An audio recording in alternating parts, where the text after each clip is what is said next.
अब हम जैनियों का तत्व ज्ञान देखते हैं, क्योंकि जब हम जैनियों के धर्म की तरफ आते हैं तो उसमें तत्व ज्ञान ज़रूर होना चाहिए। हमारा तत्व ज्ञान होगा उसी तरह से हमारी धार्मिक आस्थाएं बनेंगी।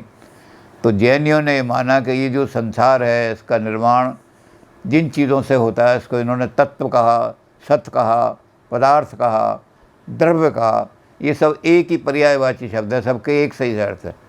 तो इसलिए उनको द्रव्य कह करके उनका, जिसको हम द्रव्य कह रहे हैं, ये पदार्थ भी है, ये सत्य भी है, इसको किसी नाम से कह दो, एक ही, सबके एक ही अर्थ है। तो इन्होंने कहा संसार जो है उसकी रचना द्रव्य से हुई है, और द्रव्य जो है वो एक नहीं है, ये संसार अनेकांत है, अनेक चीज़ों से मिलकर के बना हुआ है। और उनमें उन्होंने कहा कि 7 द्रव्य हैं जो इस संसार के सारे संसार की रचना करने वाले हैं, जो रचनाकार हैं 7 द्रव्य हैं। उन 7 को पहले तो इन्होंने 2 कैटेगरी में बांटा, फिर आगे उसको और कर दिए। तो पहले इन्होंने कहा कि एक जीव द्रव्य है, एक अजीव द्रव्य है, जीव और अजीव। उसके बाद इन्होंने कहा कि एक आश्रव है द्रव्य, एक बंध है द्रव्य, एक संवर है द्रव्य, एक निर्जरा है द्रव्य, और एक मोक्ष है। तो ये 7 चीज़ें जो हैं इन्होंने 7 द्रव्य माने। जैन आचार्यों में थोड़ा सा विवाद है, कुछ आचार्य 9 मानते हैं, पाप और पुण्य को भी जोड़ देते हैं कि पाप और पुण्य भी द्रव्य हैं। लेकिन ज़्यादातर आचार्य जो हैं और ज़्यादातर फिलोसफिकल लोग जो हैं, जिन्होंने जैन फिलोसफी का अध्ययन फिलोसफी से किया, ख़ास तौर से पाश्चात्य लोग भी और भारत के लोग भी, इंडोलॉजिस्ट, वो 7 ही द्रव्य मानते हैं कि जैनियों ने 7 द्रव्य माने हैं। और 7 द्रव्य में क्या किया? जीव है, अजीव है, आश्रव है, बंध है, संवर है, निर्जरा है और मोक्ष है। ये 7 द्रव्य इन्होंने माने। अब जीव को लिया इन्होंने, पहले जीव का कहा कि जीव जो है ये 2 प्रकार का है, एक जो है मुक्त जीव और एक है बद्ध जीव। बद्ध जीव का मतलब जो बंधन में है। ये बद्ध जीव कई तरह के हैं। एक तो वो हैं जो बहुत छोटे छोटे कीड़े मकोड़े जो हैं, वो तिरंचक जीव हैं। एक वो हैं जो स्थावर है, जो हिलते नहीं हैं, जैसे पेड़ हैं, पौधे हैं, लेकिन उनके अंदर भी। तो जीव का गुण क्या बताया उन्होंने? पहचान जीव की क्या है? चेतना। जीव के अंदर चेतना होती है, वो सुख और दुख इनका अनुभव कर सकता है, वो हर्ष और विषाद का अनुभव कर सकता है, वो चीज़ों को किसी तरह से भी इमोशन से उनका अनुभव कर सकता है, वो राग द्वेष को भी प्रभाव कर सकता है। तो जीव का जो लक्षण है और जीव का जो ख़ास गुण है, मेन गुण है, वो है चेतना। तो जितनी भी चेतन चीज़ें हैं उसको इन्होंने तरह तरह के हिस्सों में बांटा कि कुछ जीव ऐसे हैं जो 1 इंद्री वाले जीव हैं, कुछ ऐसे हैं जो 2 इंद्री वाले जीव हैं। मच्छर है, उसमें 1 ही इंद्री होती है, हाथी के अंदर 1 इंद्री होती है, सूंघने की ताकत होती है। तो उन्होंने कहा कि जीव जो हैं कई तरह के हैं। ये बद्ध जीव तरह तरह के हैं, जो बंधन में बंधे हुए हैं और जो इन बंधनों से छूट जाते हैं। अब बद्ध जीव जो हैं उनमें आप ढूंढते फिरो सारे के सारे, तो सबको लगेगा सब बंधन में पड़े हुए हैं। कौन से बंधन में पड़े हुए हैं? इस संसार के अंदर जो निर्माण करने वाला तत्व है उसके बंधन में फंसे हुए हैं सारे के सारे। कोई मुक्त नहीं है। वो बंधन है शरीर का। हर एक का छोटा बड़ा शरीर हो चाहे बड़ा शरीर हो। अब जीव को इन्होंने कहा कि जीव अब छोटा शरीर है, तो आत्मा का अगर हम कोई स्वरूप तय कर दें कि आत्मा इस स्वरूप का है, तो दिक्कत पड़ जाएगी कि हाथी के अंदर आत्मा भी वही है जो मच्छर के अंदर है। तो इसलिए जैनियों ने कहा कि आत्मा जो है वो ऐसी चीज़ है कि जैसा शरीर हो उतना ही रूप हो, या उसके अंदर संकुचन भी है, उसके अंदर विस्तार भी है। तो वो शरीर के अंदर, अब जो हाथी है उसका इतना बड़ा शरीर है, लेकिन हाथी के पैर में भी कांटा चुभ जाए तो हाथी वहीं खड़ा हो जाएगा, पैर हिलाने लगेगा, इशारा करेगा। तो अगर आत्मा यही होती कि आत्मा हृदय के अंदर विराजमान है, तो पैर में कांटा लगने पर चेतना कैसे आती? तो चेतना कहीं भी कितना ही बड़ा शरीर हो, हमारे शरीर में भी है, तो हमारे शरीर के एक एक अंग में वो हमारे शरीर जैसा ही अपना आकार धारण कर लेती है। तो आत्मा को कोई ऐसा आकार नहीं है निश्चित आकार हो, वो निराकार है। और सब जगह व्याप्त हो जाती है। जैसा शरीर हो वैसा व्याप्त हो जाती है। जब मच्छर के अंदर जाएगी, चींटी के अंदर जाएगी तो छोटा रूप धारण कर लेगी, लेकिन उसका जो गुण है वो वही रहेगा, चेतना। तो जहाँ चेतना का गुण दिखाई देता है उसको हम, अब इन जीवों को भी उन्होंने कहा कि जीव किस तरह के हैं। एक जीव तो होते हैं नारकी जीव, एक होते हैं त्रियंच जीव, एक होते हैं देव, और एक होते हैं मनुष्य। 4 तरह के हैं जो अपने दुष्ट कर्मों के कारण दुख भोग रहे हैं।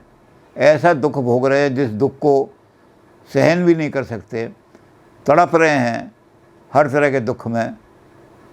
वो नरकगामी जीव हैं, वो नारकी जीव हैं। तो इन्होंने 4 प्रकार के जीव बताए। इन्होंने कहा एक तो हैं नारकी जीव, एक आदमी ऐसे हैं जिन्होंने पुण्य किया है बहुत ज़्यादा, और पुण्य के कारण से वो सुख और शांति भोग रहे हैं।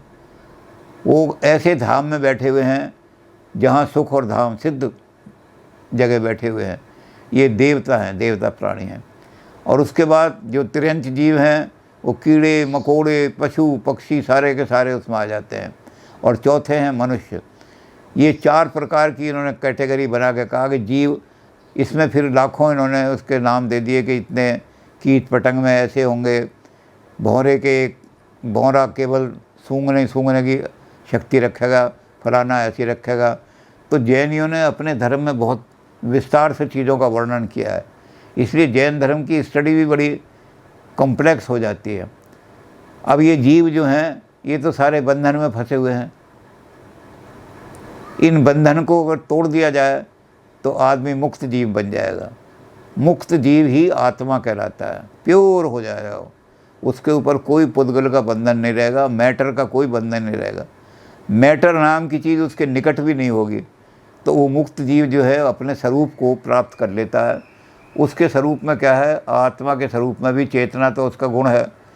चेतना तो वहाँ से जा ही नहीं सकती। अब चेतना को तो न्याय ने और वैशेषिक ने भी आत्मा का गुण माना है, लेकिन जब उन्होंने कहा कि आत्मा का जो गुण है चैतन्य, जब ये शरीर से अलग हो जाती है तो क्या होता है कि वो फिर ऐसी जगह पहुंच जाती है, आत्मा ऐसा रूप ले लेती है जहां ना वो सुख का अनुभव करती है ना दुख का अनुभव करती है।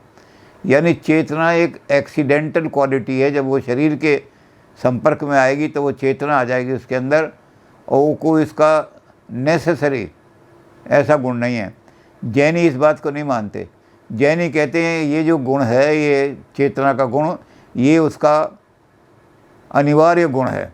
इसलिए आत्मा को आप चेतनापूर्ण पदार्थ नहीं मान सकते। आत्मा को कहोगे आत्मा चैतन्य है, जो चेतना है वही आत्मा है।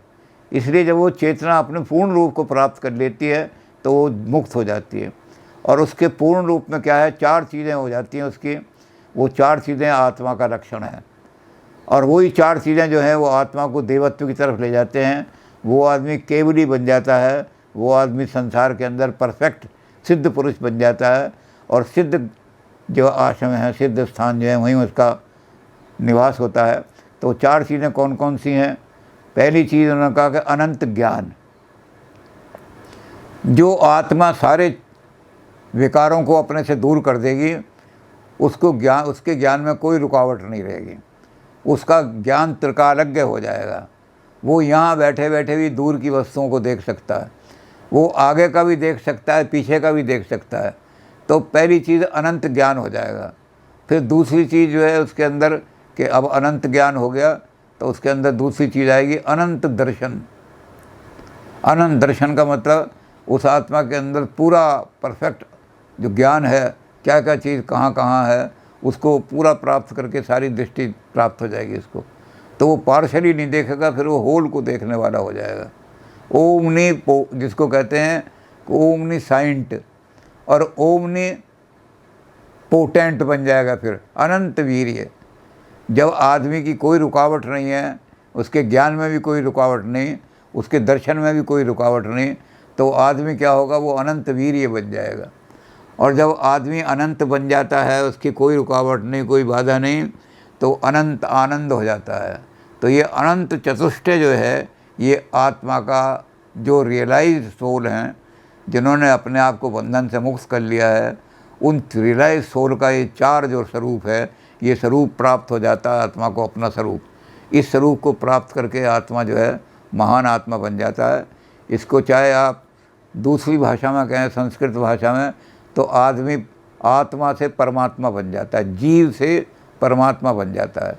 ये जीव से परमात्मा बनने की बात भी जैनियों ने सबसे पहले कही, बाद में ये और दर्शनों पर भी आ गई कि जीव से आदमी देवता बनेगा, देवता से परमात्मा बन जाएगा, परमात्मा बन जाएगा तो उसको हम अरिहंत या कुछ भी कह सकते हैं, जिन भी कह सकते हैं, कुछ भी कह दें, तो परम शक्ति को प्राप्त कर देगा।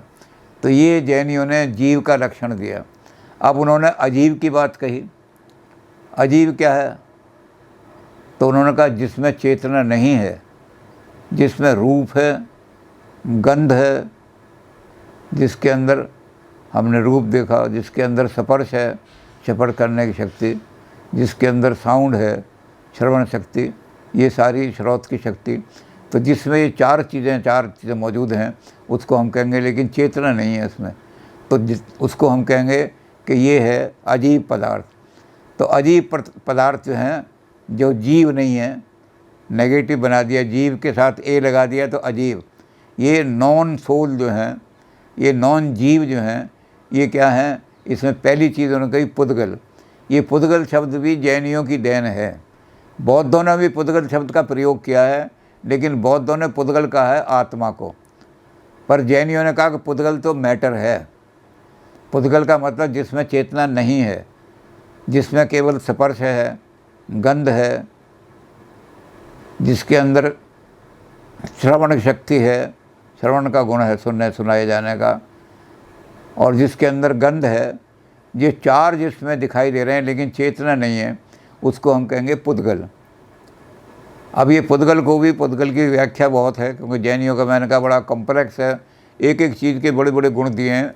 तो हम शॉर्ट में जब करते हैं तो पुद्गल में हम खास चीज़ देखेंगे कि पुद्गल के दो रूप हमें दिखाई देते हैं। एक तो पुद्गल की परिभाषा करते हुए दिए उन्होंने, जो द्रव्य की परिभाषा दी है वही पुद्गल की दी है। पुद्गल की परिभाषा क्या है? जिसके अंदर पुद्गल गलन की शक्ति हो और जो उत्पन्न होता हो और दा से द्रव्य हो जाए, द्रव बन जाता हो। तो उन्होंने कहा जिसके अंदर उत्पाद की शक्ति हो, यानी वो पैदा हो सकता है, उसके अंदर द्रव्य मेंटेन करने की, अपने आप को सस्टेन करने की शक्ति हो, और जिसके अंदर तीसरी शक्ति क्या है? गलन की शक्ति हो। तो ये तीन शक्ति जिसमें होंगी उसको हम कहेंगे पुद्गल है। अब ये पुद्गल जो है, इन्होंने दो तरह का माना पुद्गल। वैसे तो बहुत लंबी चौड़ी व्याख्या की हैं, क्योंकि पुद्गल में दो चीज़ें मानी हैं। इन्होंने कहा पुद्गल एक तो एटम के रूप में होता है। एटम अनश्वर है, उसको कोई नाश नहीं कर सकता, वो जगत का आधार है एटम। तो पुद्गल जो वो एटम के रूप में सदा विराजमान है, उसको कोई ना किसी ने नाश किया है, ना किसी ने पैदा किया है। सबसे पहले एटम का सिद्धांत जैनियों ने दिया। तो जैनी कहते हैं दुनिया एटम से बनी हुई है सारी की सारी। अब ये एटम जो है ये तो बहुत सूक्ष्म है, आँख से दिखाई भी नहीं देता, बड़ा छोटा है, इसको कोई काट भी नहीं सकता, इसको कोई मार भी नहीं सकता, इसको कोई छेद भी नहीं सकता। तो क्या कैसे करेंगे फिर? दुनिया कैसे बनेगी? तो क्या दुनिया ऐसी है कि उसको कोई मार नहीं सके, काट नहीं सके? तो उन्होंने कहा पुद्गल का दूसरा रूप है स्कंद। ये पुद्गल जो हैं ये अपने साथ जुड़ते हैं, फिर हटते हैं, और जब ये जुड़ते और हलते हैं तो क्या होता है कि इनके जुड़ने से स्कंद बन जाते हैं। जब तो दो पुद्गल मिलेंगे तो उसमें दोनों मिलकर के एक चीज वस्तु बननी शुरू हो जाएगी, और जब ये तीन मिल जाएंगे तब संसार में अस्तित्ववान वस्तु, क्योंकि कोई भी चीज़ दुनिया में 2 डायमेंशनल नहीं हो सकती, 3 डायमेंशनल जो होगी। तो जब तीन एटम एक साथ आके मिलेंगे तो अस्तित्ववान कोई चीज़ बन जाएगी। तो इस तरह ये एटम एक दूसरे से मिलते रहते हैं, करोड़ों लाखों एटम जब मिल जाते हैं तो हिमालय पहाड़ बन जाता है। तो स्कंद और एटम, अब एटमों का वर्णन भी बहुत ज़्यादा किया है कि एटम जो हैं कैसे हैं, उनके क्वालिटेटिवली एक से होते हैं सारे के सारे, उनको कैसे जुड़ते हैं, क्या होता है। तो जैनियों ने उसका बहुत बड़ा वर्णन किया, लेकिन हम दो ही चीज़ें देखेंगे। पुद्गल जो है वो 2 फॉर्म में है, एटम की फॉर्म में है, और एटम के बाद वो स्कंद की फॉर्म में है। ये स्कंद जो बनते हैं ये पर्याय भी कहलाते हैं उसके। तो अब दोनों चीज़ें होंगी, इसमें क्या होगा कि उत्पाद होगा, पहले तो कोई चीज़ बनेगी, फिर उसके बाद द्रव्य होगा उसमें, वो अपने आप को मेंटेन करेगी, और फिर उसके बाद उसके अंदर ग्लानि आ जाएगी, वो धीरे धीरे गलनी शुरू हो जाएगी। तो जब हम किसी चीज़ को देखते हैं तो उसमें हम क्या देखते हैं कि पर्याय तो नष्ट हो जाते हैं, लेकिन जो मेन उसका द्रव्य है वो उसमें द्रव्य होता है, वो नष्ट नहीं होता। तो एटम से जो चीज़ें बनेंगी उसके पर्याय जो होंगे वो पर्याय परिवर्तनशील होंगे, बदल जाएंगे, लेकिन एटम नहीं बदलेगा। ऐसे ही वस्तु जो है, आधार वस्तु द्रव्य जो है वो नहीं बदलेगा, उसके पर्याय बदल जाएंगे। तो हर वस्तु जो है वो नित्य भी है और अनित्य भी है। नित्य है अपने द्रव्य के कारण से, और अनित्य है अपने जो उसके पर्याय हैं उनके कारण से। पर्याय को अंग्रेजी में कहते हैं मोड बदलते रहते हैं। जैसे एक नदी है, उसमें लहर उठती है और लहर नीचे चली जाती है, लहर उठती रहती है, नीचे चली जाती है, लेकिन नदी वैसी की वैसी प्रवाह रहता है। तो जो प्रवाह है वो नदी का द्रव्य है, ध्रुवता जिसको कहते हैं, यानी वो निश्चित रहती है, हमेशा रहती है, और उसके पर्याय जो है लहरों की तरह से हैं। कई एग्जाम्पल दिए हैं जैनियों ने। जैसे उन्होंने कहा कि मिट्टी है, मृत्तिका है, उस मृत्तिका का घड़ा बना लेते हैं हम। वो घड़ा बहुत दिनों तक रखा रहता है और थोड़े दिनों के बाद वो घड़ा टूट जाता है। अब घड़ा तो टूट गया, पर्याय था, मोड़ था, मिट्टी की एक फॉर्म थी, मिट्टी का एक पर्याय था, वो तो टूट गया, लेकिन मिट्टी तो रही। वो घड़ा जो है उसके साथ मिट्टी नष्ट नहीं हुई। तो जो मूल द्रव्य है वो कभी नष्ट नहीं होता, उसके पर्याय नष्ट होते हैं। इसलिए हम इसको कहते हैं कि पर ये जो है ये सत्य भी है और असत्य भी है। जब हम कहेंगे ये चीज़ सत्य है तो हम कहेंगे ये अपने द्रव्य कारण से, उसका जो द्रवता है, उसके अंदर जो द्रव्यपन है, उसके कारण से ये नित्य है, और पर्याय के कारण से ये अनित्य है। इसलिए हम कहेंगे कि ये द्रव्य जो है ये सत्य है और जो इसके पर्याय हैं अनित्य हैं। तो एक वस्तु सत्य भी हो सकती है, अनित्य भी, असत्य भी हो सकती है, नित्य भी हो सकती है, अनित्य भी हो सकती है, सदा रहने वाली भी हो सकती है, नष्ट होने वाली भी हो सकती है। तो वस्तुओं को इस तरह से उन्होंने स्वरूप किया। तो ये पुद्गल का रूप इन्होंने इस तरह दिया कि पुद्गल इस रूप में सारे में रहता है। अब पुद्गल के साथ उन्होंने कहा कि अजीव के 5 रूप हैं। पहला रूप तो है पुद्गल, दूसरा रूप क्या है? दूसरा है धर्म और अधर्म। जैनियों ने धर्म और अधर्म को मॉरल रूप में नहीं लिया, बल्कि जैनियों ने धर्म का अलग ही अर्थ लिया है। संसार के अंदर किसी चीज़ को मूव करने में, संसार के अंदर अगर धर्म ना हो तो कोई चीज़ परिवर्तन ही नहीं करेगी।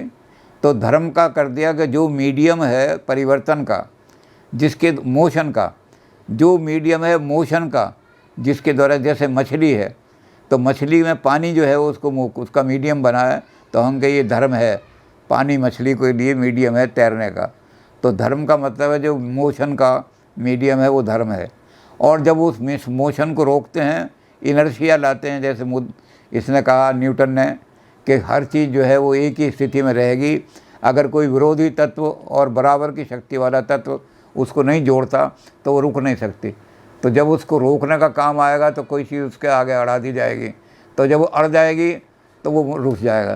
तो रेस्ट का जो सिद्धांत है, उसको आराम करने का जो सिद्धांत है, अवरोध का जो सिद्धांत है, रोकने का जो सिद्धांत है, उसको उन्होंने कहा ये है अधर्म।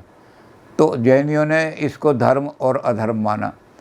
तो ये भी अजीब है, जड़ है, ये अजीब की कैटेगरी में, नॉन सोल। अब मोशन और ये जो है धर्म और अधर्म भी नॉन सोल हैं। उसके बाद उन्होंने कहा कि आकाश और काल ये भी अजीब पदार्थ हैं, नॉन सोल पदार्थ हैं। आकाश क्या है कि आकाश जो है वो स्थान है जिसमें परिवर्तन होता है, जिसके अंदर चीज़ें मूव करती हैं, जिसके अंदर चीज़ें एक जगह से दूसरी जगह अस्तित्वान रहती हैं। तो जो ऐसा सारा जगह है जिस स्थान के अंदर चीज़ें मूव कर सकें, एक जगह से दूसरी जगह पहुंच सकें, तो वो आकाश कहलाता है।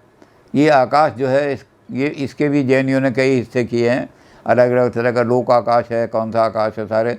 तो बहुत सारी चीज़ें तो ये आकाश के बिना कोई चीज़ संसार में परिवर्तन हो ही नहीं सकती। जो चीज़ जहाँ है वहीं रहेगी। जब से दुनिया बनी है वो चीज़ वहीं की वहीं खड़ी रहेगी, वो कहीं मूव नहीं करके जा सकती। तो जिसके अंदर जो चीज़ें सब मूव करती हैं, वो ये सबको कंटेन जो करता है, सबको अपने अंदर समाहित जो करता है, वो आकाश है। और परिवर्तन का जो एक चीज़ दूसरे में परिवर्तन हुई, इस परिवर्तन को हम कहते हैं कि अगर काल ना होता तो चीज़ परिवर्तन नहीं हो सकती। टाइम इवेंट के अंदर एक इवेंट से जब दूसरा इवेंट होता है तो उसके आधार पर निर्धारित होता है कि अब ये काल के अंदर काल की गति में चला गया। काल को भी जैनियों ने दो तरीके का माना है। एक माना है जो ऐसा काल है जो सारी दुनिया को चला रहा है, सारी दुनिया जिसके कारण से सारी दुनिया में परिवर्तन हो रहा है। और एक काल ऐसा जो व्यवहारिक है, उस व्यवहारिक काल को इन्होंने समय कहा। वो समय वो है जिसको हम नाप सकते हैं। काल को नापा नहीं जा सकता, लेकिन समय को नापा जा सकता है। तो जैनियों ने इसके भी बहुत विस्तार से वर्णन किए हैं। जैन दर्शन में बहुत विस्तार है। तो ये 5 चीज़ें जो हैं हमारी अजीब में आ गई हैं, नॉन सोल। अब जो हमारे जीव, जो हमारे और पदार्थ थे वो रह गए, जीव पदार्थ और अजीब पदार्थ आ गए। अब हमारे पास अगला पदार्थ रह गया, वो है आश्रव। आश्रव में क्या है कि पुद्गल और जीव साथ साथ, पुद्गल भी और जीव भी साथ साथ एग्जिस्ट कर रहे हैं। जीव जो है उसके अंदर चेतना है, वो पुद्गल की चेतना रखता है, और उस चेतना के अंदर से उसके अंदर पुद्गल की ओर आकर्षण पैदा होता है। जब वो आकर्षण पैदा होता है तो उसको उस चेतना का कर्म कहा जाता है। और जो कर्म है उसके छोटे छोटे अंश, उसको कहते हैं कार्मिक पुद्गल। ये मैटर जो है ये मेरे अंदर आत्मा में नहीं घुस सकता, कुर्सी मेरे दिमाग में नहीं घुस सकती, लेकिन कुर्सी की लालसा, कुर्सी का लोभ, कुर्सी की इच्छा, इसको प्राप्त करने की या इसको प्रशंसा करने की, बड़ी अच्छी कुर्सी है, तुम्हारा सोफ़ा बड़ा अच्छा है, तो ये पुद्गल का एक कार्मिक रूप हो जाता है। ये कार्मिक रूप हमारी आत्मा की तरफ चला जाता है। पुद्गल का कार्मिक रूप, पुद्गल को मिल जाता है रास्ता, और आत्मा को पुद्गल की तरफ जो आकर्षण था वो उसको खींचती है, तो पुद्गल आत्मा के अंदर घुस जाता है।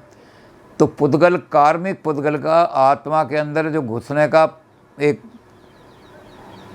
प्रोसेस है, उस प्रोसेस को कहते हैं, ये प्रोसेस जो है ये भी एक पदार्थ है। इस प्रोसेस को हम आश्रव कहेंगे। आश्रव के द्वारा कार्मिक पुद्गल आत्मा के अंदर प्रवेश करता है, और आत्मा के अंदर प्रवेश करता है तो आत्मा में चिपक जाता है। फिर आत्मा जो है वो माया मोह में फंस जाती है, वो छूट नहीं पाता आत्मा। एक बार आत्मा के अंदर ये मैटर घुस गया, मैटीरियलिस्टिक टेंडेंसी आ गई आत्मा के अंदर, अगर मैटीरियलिस्टिक वृत्तियाँ आ गई आत्मा के अंदर, तो फिर वो निकल नहीं पाती। उसे तो कोई पता नहीं कौन निकाल पाएगा, भगवान को तो मानते नहीं, लेकिन बड़ी तपस्या से निकलेगी। तो ये कार्मिक पुद्गल जाके आत्मा में चिपट जाता है और आत्मा को ससीम बना देता है। आत्मा का जो अनंत रूप है, उस अनंत रूप को, क्योंकि पुद्गल जो है वो अनंत नहीं है, पुद्गल तो एटम है, पुद्गल तो बहुत ही सीमित है, बहुत छोटा है, जबकि आत्मा अनंत है। तो ये जो पुद्गल है वो आत्मा को जाकर छोटा कर देता है, लघु कर देता है, आत्मा को जीव रूप में बदल देता है। ये जीव जो है क्या करता है, फिर सारा कर्म करने लगता है। तो जीव को भी जैनियों ने माना, ये वेदांत की तरह नहीं मानते। ये कहते हैं कि जीव ही करता है, जितना भी कर्म करना हो रहा है वो सब जीव कर रहा है, जीव ही करता है। और जब करता है जीव, तो जीव ही भोगता भी है। वेदांत जीव को ना कर्ता मानते हैं ना भोगता मानते हैं, कोई और ही है कर्ता, और भोगता तो कोई और है। जीव तो शरीर के अंदर ऐसे ही काम करता है, लेकिन जैनी जीव को कर्ता भी मानते हैं और जैनी भोगता भी मानते हैं। वो कहते हैं अगर जीव को हम कर्ता ना माने तो कोई क्रिया संसार के अंदर हो ही नहीं सकती। संसार की क्रिया तो जीव ही करता है, सारी इस संसार की क्रिया। तो जीव जो है वो कर्ता भी है, भोगता भी है, और जीव सीमित हो जाता है, उसका रूप सीमित हो जाता है, और वो मटेरियल के चक्कर में फंस जाता है। कार्मिक वस्त्र जो है ये कहलाता है आश्रव। तो आश्रव एक इन्होंने माना कि आश्रव एक द्रव्य है। और जब आश्रम आ जाता है तो आश्रम के बाद बंध एक द्रव्य है। बंध मतलब बंधन में आ जाता है आत्मा। ससीमता, जो असीम है उसके अंदर ससीमता आ जाए तो वही उसका सबसे बड़ा बंधन है। ससीम मतलब लिमिटेशन। हम अनंत हैं, हम बहुत महान हैं, लेकिन हम अपने आप को सीमित कर लें तो हम सीमित कर लेंगे, दुखों का कारण हो जाएगा। मैंने अपने आप को अपने आप तक, अपना ही स्वार्थ तक सीमित कर रखा है। मुझे रोटी मिल जाए, मुझे पानी मिल जाए, सुख मिल जाए, लेकिन बड़ा दुख का कारण नहीं मिले तो मैं घर से बस से लड़ूंगा। उसके बाद मैं अपने आप को बढ़ाऊंगा तो परिवार मेरा सुख रहे, फिर परिवार से आगे बढ़ाऊंगा। तो इसको मैं बढ़ा तो सकता हूँ, लेकिन जब सीमित, जितना मैं बढ़ाऊंगा उतना ही सुखी होता चला जाऊंगा, और जितना मैं सीमित करूंगा उतना ही दुख करूंगा। तो बंध जो है क्या है, ये मैटर जब चिपकता है आत्मा बजा के तो वो सिकुड़ता चला जाता है। कई बार तो ऐसा होता है कि अपने राग दोष के कारण वो एक ही वस्तु पर केंद्रित होकर रह जाता है। मेरी आत्मा जो है एक ही वस्तु पर केंद्रित हो गई, राग हो गया उससे उत्पन्न। अब मैं तोते को, बिल्ली से मेरा इतना राग उत्पन्न हो गया कि अगर मेरी बिल्ली को दूध नहीं मिला तो पत्नी को भी पीटूंगा, बच्चों को भी पीटूंगा। तो एक ही चीज़ पर इतनी सीमित हो जाती है मेरी बुद्धि कि मैं सो जाता हूँ। तो ये सारा का सारा परिसीमन कहाँ से आता है? ये बंधन आता है पुद्गल का आत्मा में चिपकने से। आत्मा में जब तक पुद्गल चिपका रहेगा वो बंध, आत्मा बंध में ही रहेगी। तो ये बंधन भी एक जो हमने पदार्थ माने उसमें, तो एक पदार्थ हो गया हमारा जीव, और एक पदार्थ हो गया हमारा अजीव, एक पदार्थ हो गया आश्रव, एक पदार्थ हो गया हमारा बंध। अब ये होता है कि आत्मा तपस्या करके, जीव जो है वो अक्रिय तो है नहीं, क्रिया करता है, तो उसे दुख की सुख की अनुभूति होती है। बहुत ज़्यादा जब दुख की अनुभूति होती है तो निकलना चाहता है उससे, तो उसके लिए प्रयास करता है। तो प्रयास करने में उसे दो चीज़ें मिलती हैं, बंधन के लिए दो चीज़ें चाहिए। दो चीज़ें उसे क्या मिलती हैं? पहली चीज़ मिलती है उसे कि वो जो हमारे पास पुद्गल का एक प्रवाह आ रहा है उस प्रभाव को कैसे रोकें, इसको कहते हैं संवर। जैसे टंकी को खाली करना है, गंदा पानी टंकी में जमा हो गया है, तो पहले तो ये करा कि जिस नाले से या जिस नाली से गंदा पानी आ रहा है टैंक में, उस नाले को हम बंद करें। पहले तो कोई नई हमारे अंदर पुद्गल वृत्ति नहीं आनी चाहिए, कार्मिक पुद्गल हमारे अंदर नहीं आना चाहिए। तो संसार की वस्तुओं से हमारा राग समाप्त होना चाहिए। आदमी वीत राग हो जाएगा, मुझे कुछ नहीं चाहिए। जो बात जैनियों ने पहले कही थी, आज सारी दुनिया उसी बात को मान रही है। हमारे जितने भी सूफी संत हैं उन्होंने एक ही बात कही है। उन्होंने कहा जिसको किसी चीज़ की चाह नहीं वही शहंशाह है। अमीर कौन है? अंबानी अमीर नहीं है। अंबानी को और चाहे कि एक कारखाना और खोल दूं, एक दो कारखाने और खोल के इतनी दौलत और इकट्ठी कर लूं, तो चार कारखाने मर जाएंगे, नष्ट हो जाएंगे, लुप्त हो जाएंगे और इनकी दौलत बढ़ जाएगी। तो जिसको और प्राप्त करने की इच्छा होती है वो अमीर नहीं कहला जाता, वो तो भिखमंगा कहला सकता है, इसलिए वो गरीब है। और जिसको किसी प्रकार की चाह नहीं, वीतराग हो गया है जो, वो सबसे अमीर आदमी है। तो जैनी कहते हैं कि हमें वो रोकना है, उसके रोकने के लिए तपस्या करनी है। मैटीरियल चीज़ें हमें कितनी प्रभावी करें, खींचें अपनी तरफ, लेकिन हम अपनी इंद्रियों को सकोड़ लेंगे, हम उनकी तरफ नहीं जाने देंगे। बड़ी बड़ी